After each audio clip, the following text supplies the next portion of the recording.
Hi everyone, it's Laura here for Studio Katia, and in today's video I'm going to share with you how to create a clean looking floral card and how to add texture to your colored images. The stamp set I'll be using today is the Studio Katia You're So Sweet stamp set.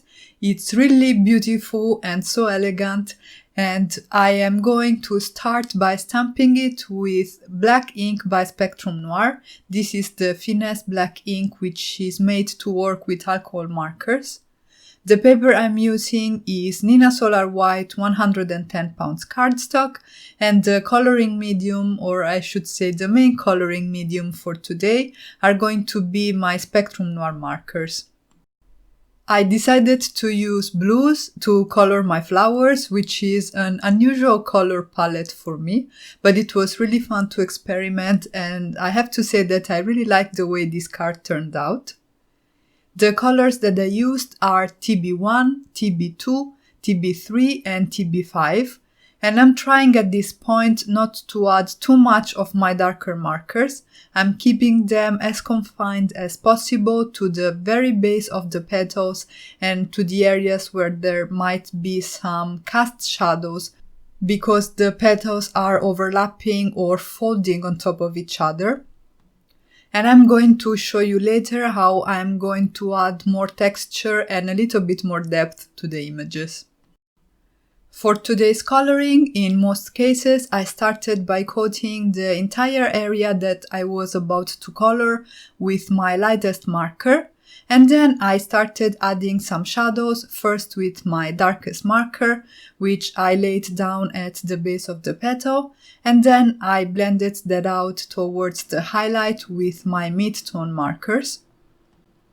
By adding our first coat of color, we are saturating the paper a little bit, and this will make it easier to blend our markers together, especially in those cases when the markers are a little bit far from each other, meaning that one is a little bit too much darker than the other to get a smooth blend from the get-go.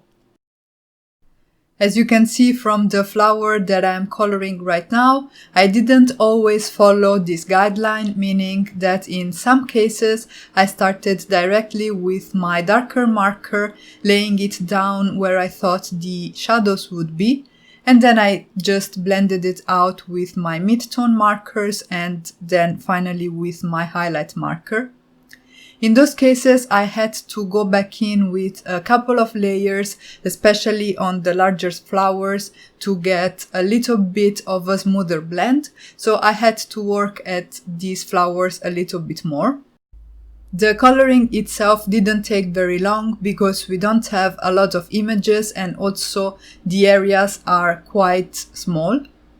And here I learned my lesson, so I started again by first coating the flower with my TB2 marker and then going in with my TB5 for the shadows and my TB3 and TB1 for the mid-tones. For the leaves, I started directly with my shadows and I added them at the base of the leaves and along the line that's drawn in the center of the leaves themselves. I then blended my darker marker, which is my CG2 marker, with my mid-tone one, which is the CG3, and then blended everything with the CG1 marker. I went back in with my darker marker to deepen the shadows and get a little bit more contrast. But in general, both for the flowers and the leaves, I didn't work too hard to get a lot of contrast and texture because I will be adding that with two other mediums that I'm going to use to color today. The first one are my colored pencils. These are Spectrum Noir color blend pencils, and what I did is I looked for colors that would match the ones in my shadow areas, but that were a little bit darker than what I have on the paper right now. And then I went in with the pencils and started to deepen the shadows. As you can see, I also have a green that's pretty close to my mid-tones because I can use that to blend the pencil and make the transition smooth. And because I'm using colored pencils and the light hand, I'm not only going to deepen the shadows, but also I'm going to add some nice texture to my images.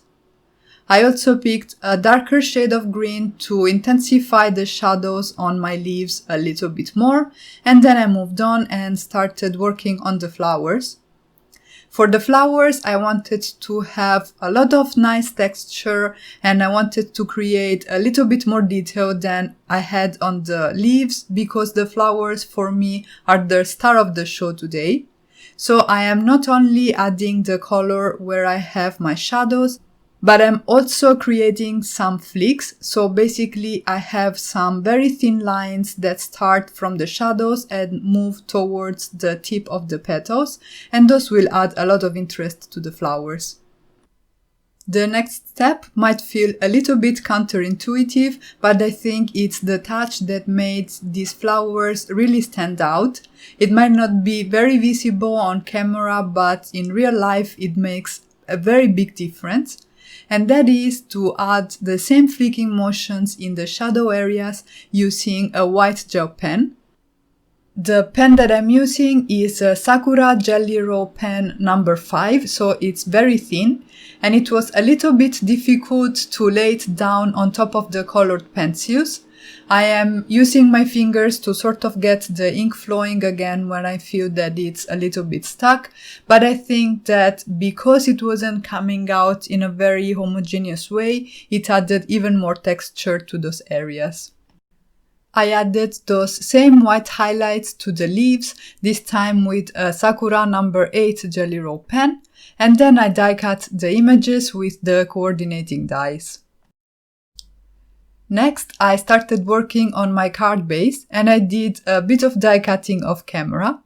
I die cut one panel of white cardstock using the Darling Ribbon and Frames dies.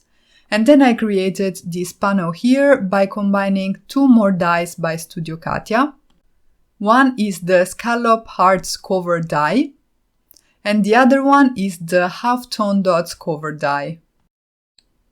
I used my Studio Katia liquid glue to adhere the two panels together. I am coating the back of the panel with the dots, not putting the glue everywhere, but making sure to have enough coverage to hold the panel down once everything is glued together. I'm aligning it with the dotted detail on the base panel, and then I can go ahead and position my flowers.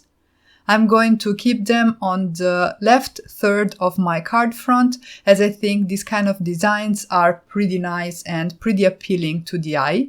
It's basically following the rule of thirds. I am overlapping the two images to create a little bit of interest, and also I decided to layer these two white die cuts to create a subtle tone-on-tone effect on the background. I am going to glue down a couple of leaves at the top of the card base, and then I'm going to move on and heat emboss my sentiment over some black cardstock. The sentiment is also part of the You're So Sweet stamp set.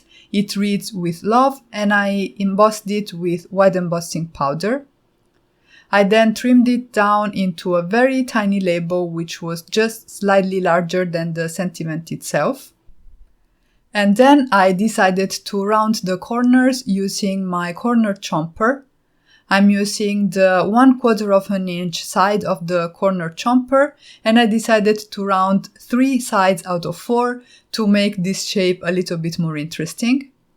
I'm going to glue it next to the flowers, and then I'm going to add a few more embellishments using these confetti, also by Studio Katia. The name of this mix is Sparkling Sea, and I'm gluing them down using my Studio Katia glue and a pick-me-up tool. I chose different sizes and different colors, and I'm trying to create a visual triangle with the clusters of confetti that I am gluing down to my card front. And then I can actually move on and glue everything to my top folding A2 card base, cut at 5.5 by 8.5 inches and scored at 4.5 inches. And because I had these extra images, I decided to use them to decorate the inside of the card too. And I also stamped the sentiment You're So Sweet with the same black ink by Spectrum Noir that I used to stamp the images. And here's the finished result. Very clean looking, but I think really pretty because of the contrast between the white background and our blue flowers. As always, if you enjoyed this video, make sure to give it a thumbs up and leave a comment in the comment section on YouTube. Make sure to subscribe for more card making and paper crafting inspiration. Thank you all so much for stopping by and have a great day.